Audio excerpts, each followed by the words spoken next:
నమస్కారం. రుద్ర న్యూస్కు స్వాగతం. ఉస్నాబాద్ పట్టణం కాంగ్రెస్ పార్టీ కార్యాలయంలో ఉస్నాబాద్ కాంగ్రెస్ పార్టీ మండల అధ్యక్షులు బంక చందు సోమవారం రోజున విలేకరుల సమావేశంలో మాట్లాడారు. నిన్న బీజేపీ వారు వారి పార్టీ ఆఫీసులో దీక్ష ఏర్పాటు చేసుకుని మంత్రి పొన్నం ప్రభాకర్ గౌడ్ దీక్ష ఎందుకు చేస్తున్నారని మాట్లాడడం జరిగిందన్నారు. బీజేపీ వారికి బీజేపీ ప్రభుత్వం కేంద్రంలో 10 సంవత్సరాలు పరిపాలనలో ఉండి తెలంగాణకు ఏం చేసింది అని అడగడం కోసం దీక్ష చేపట్టడం జరిగిందన్నారు.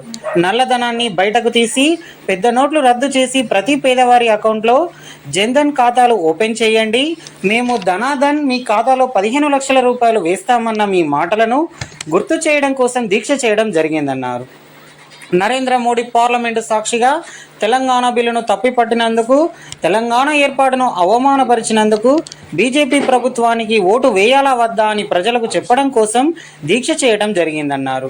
ఈ సమావేశంలో కౌన్సిలర్ వల్లభరాజు, నాయకులు బూర్గు కిష్టస్వామి, లావుడ్య బిక్యనాయక్, సంగ కుమార్, పున్న రంజిత్, తల్లం విక్రమ్, అనగోని రమేష్ గౌడ్, చిట్ల రవీందర్ గౌడ్, దుబాల శ్రీను, బైరి శ్రీనివాస్, మోత్కు లక్ష్మణ్, మామిడి రాజు, అలవోజు కుమారస్వామి, మాదాటి వెంకటరెడ్డి, బొమ్మగాని అంజయ్య తదితరులు ఉన్నారు.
నిన్న బీజేపీ వారు ఉస్నాబాద్ బీజేపీ పార్టీ కార్యాలయంలో మంత్రి పొన్నం ప్రభాకర్ గారు దీక్ష చేయడం దేనికోసము అని మాట్లాడడం జరిగింది. పొన్నం ప్రభాకర్ గారు రానున్న ఇప్పుడున్న పార్లమెంట్ ఎలక్షన్లో కరీంనగర్ పార్లమెంటుకు ఇన్ఛార్జిగా ఉన్నారు. దానికోసం ఏదైతే మీరు 10 సంవత్సరాలు అధికారంలో ఉండి ప్రజలకు ఇస్తా అన్న హామీలు మీరు ఇయ్యనందుకు వాటిని గుర్తు చేయడం కోసం దీక్ష చేయడం జరిగింది. అదొక్కటే కాదు, మీరు ఆనాడు ఏదైతే నల్లధనాన్ని తీసుకొచ్చి పేదవారి అకౌంట్లలో మీరు జన్ ధన్ అకౌంట్ ఓపెన్ చేయండి, ధన్ మీ అకౌంట్లో 15 లక్షల రూపాయలు వేస్తానన్నారు. మీరు 15 లక్షలు వేయలేదు. వాటిని గుర్తు చేయడం కోసం దీక్ష చేయడం జరిగింది. అదొక్కటే కాదు, మీరు ప్రజా సొమ్మును ఆదాని అంబానీ లాంటి వాళ్లకు దోచిపెడుతున్నారు. నీరజ్ మోడీ, లలిత్ మోడీ, అలాగే విజయ్ మాల్యా లాంటి వారికి ఎగగొట్టిన అప్పులు మాఫీ చేస్తున్నారు. రైతుల కోసం మీరు ఏం చేసిండ్రు అని చెప్పడం కోసం, రైతులకు గుర్తు చేయడం కోసం, ప్రజలకు గుర్తు చేయడం కోసం, మిమ్మల్ని అడగడం కోసం దీక్ష చేయడం జరిగింది. అదే కాదు, ఏదైతే తెలంగాణ ఇచ్చిన కాంగ్రెస్ పార్టీ పార్లమెంటు సాక్షిగా తెలంగాణ ఇవ్వడం జరిగింది. మీరు అట్టి తెలంగాణను అవమానపరచడం జరిగింది పార్లమెంటు సాక్షిగా. ఆనాడు బండి సంజయ్ గారు మరి నా తెలంగాణను అవమానపరచడం అని చెప్పేసి అడగలేదు మా ఇక్కడున్న పార్లమెంటు మెంబరు. దీనికి ఎంత సిగ్గుపడాలి అని గుర్తు చేయడం కోసం దీక్ష చేయడం జరిగింది. అదొక్కటే కాదు, తెలంగాణ కోసం అహర్నిశలు కష్టపడి పోరాటం చేసి ఎదురించి ఆనాడున్న సీఎం కిరణ్ కుమార్ రెడ్డిని కూడా జై తెలంగాణ అనుకుంటా కరీంనగర్లో అడుగు పెడితే నిన్ను నీ హెలికాప్టర్ను కాలుస్తా అన్న నాయకుడు పొన్నం ప్రభాకర్. అట్టి ఉద్యమ నాయకుడిని అందించిన తల్లిని ఇక్కడున్న బండి సంజయ్ గారు అవమానపరిచిండు. ఇలాంటి నాయకుడిని అక్కడ నరేంద్ర మోడీ తెలంగాణను అవమానపరిచిండు. ఇక్కడ ఒక ఉద్యమ నాయకుడిని అవమానపరిచిన బండి సంజయ్ గారికి మనము ఓటు వేయొద్దు. వారిని, వారి పార్టీని 100 గజాలు పొక్క తీసి పాతి పెట్టాలి అని చెప్పేసి ప్రజలకు చెప్పుకుంటూ దానికోసం దీక్ష చేయడం జరిగింది. అదొక్కటే కాదు, ఆనాడు రాజ్యాంగం రాసిన బాబాసాహెబ్ అంబేద్కర్ రాజ్యాంగం ప్రకారమే ఇవాళ మనకు తెలంగాణ కళ సాకారమైంది. అలాంటి రాజ్యాంగాన్ని మళ్ళీ అధికారంలోకి వస్తే మారుస్తా అని ఈ బీజేపీ ప్రభుత్వం అంటుంది. దీనిని గుర్తు చేయడం కోసం ప్రజలను మీరు ప్రజలారా ఆలోచన చేయండి. బీజేపీ ప్రభుత్వం అధికారంలోకి వస్తే రాజ్యాంగాన్ని మారుస్తారు. ఈ రాజ్యాంగాన్ని కాపాడుకోవాల్సిన బాధ్యత మన పైన ఉంది అని గుర్తు చేయడం కోసం దీక్ష చేయడం జరిగింది. మీరు గుర్తు చేసేది మేమేదైతే 6 గ్యారంటీలు అంటున్నామో 100 రోజుల్లో ఇప్పటికే 4 గ్యారంటీలు ఇచ్చినాం. ఇంకా మిగతా గ్యారంటీలు కూడా ఇచ్చే బాధ్యత మా పైన ఉంది, మేము ఇస్తాం. కానీ మీరు 10 సంవత్సరాలలో ఈ ప్రజలని, తెలంగాణ రాష్ట్రాన్ని, కరీంనగర్ పార్లమెంటులో మీరు చేసిన అభివృద్ధి మీద ఓట్లు అడగాలి తప్ప ఎప్పుడు మీరు రాముని పేరు చెప్పుకోవడం, మతాలను, కులాలను విభజించి ఓట్లు అడగడమే తప్ప మీరు చేసిన అభివృద్ధి మీద ఓట్లు అడగాలి అని చెప్పేసి గుర్తు చేయడం కోసం నిన్న దీక్ష చేయడం జరిగింది.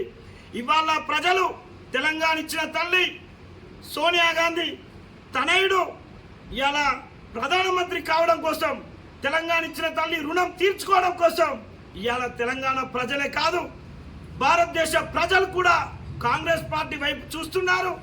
రానున్న ఇప్పుడు పార్లమెంట్ ఎలక్షన్లో అత్యధిక ఓట్లు కాంగ్రెస్ పార్టీకి చేతి గుర్తు మీద మీ ఓటు వేసి రాహుల్ గాంధీని ప్రధానమంత్రి చేయాలి అని చెప్పేసి కోరడం కోసం నిన్న దీక్ష చేయడం జరిగింది.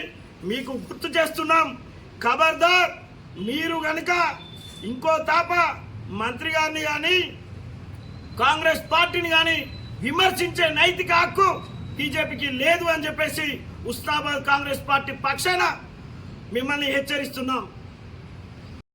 మంత్రి గారు కరీంనగర్ పార్లమెంటు పరిధి లోపల దీక్షా కార్యక్రమం ఏదైతే బీజేపీ ప్రభుత్వం కేంద్ర ప్రభుత్వం అనుసరించినటువంటి విధానాలు ఏదైతే ఉంటుందో దానికి తెలియజేయడానికి పార్లమెంటు పరిధి లోపల నిన్న మంత్రి గారు ఆడ దీక్ష ఏర్పాటు చేయడం జరిగింది. మరి దాన్ని పురస్కరించుకొని బీజేపీ మరి జిల్లా ఇప్పుడు ఉపాధ్యక్షుడు మరియు ఇక్కడ ఉన్నటువంటి ఈ ప్రాంతానికి సంబంధించినటువంటి బీజేపీ నాయకులందరూ మరి నిన్న హుస్నాబాదులో దీక్ష చేయవలసిన పని ఏమున్నది అనేటువంటిది వాళ్ళు నిన్న ప్రెస్ మీట్ పెట్టడం జరిగింది. మరి దీక్ష ఎందుకు చేయవలసి వచ్చింది అని అంటే గతంలో పార్లమెంటు పరిధి లోపల చేసినటువంటి మంత్రి గారు అప్పుడు నేను చేసినటువంటి హామీలు ఏవైతున్నాయో కొద్దిగా గొప్ప ఇవాళ ప్రతి ఒక్క విలేజ్కి చెప్పుకునడానికి ఆస్కారం ఉంది. మరి ఇవాళ 10 సంవత్సరాల నుంచి ఇవాళ మీ ప్రభుత్వం అధికారం మీద ఉండి మీ ప్రభుత్వాన్ని మీరు నిందించలేనటువంటి పరిస్థితి ఇవాళ జనములో మీరు మీ ఉనికిని కోల్పోతారు. కాబట్టి కాంగ్రెస్ పార్టీ ఎట్లయినా ఇప్పుడు తెర మీదకి వచ్చింది. ఇప్పుడు కాంగ్రెస్ పార్టీని ఎట్లయితే మనం డౌన్ చేయాలనే ఆలోచన మీదకి మీరు నిన్న దీక్షా కార్యక్రమాన్ని ఉదాహరణకు తీసుకొని మీరు పెట్టడం జరిగింది. మరి గతంలో చేసింది పార్లమెంటు మెంబర్గా ఉండి డెవలప్మెంట్ చేసినటువంటి కారణాలు ఎన్ని ఉన్నాయి. మరి దాన్ని పురస్కరించుకొని 10 సంవత్సరాలుగా మీ ప్రభుత్వం ఉంది.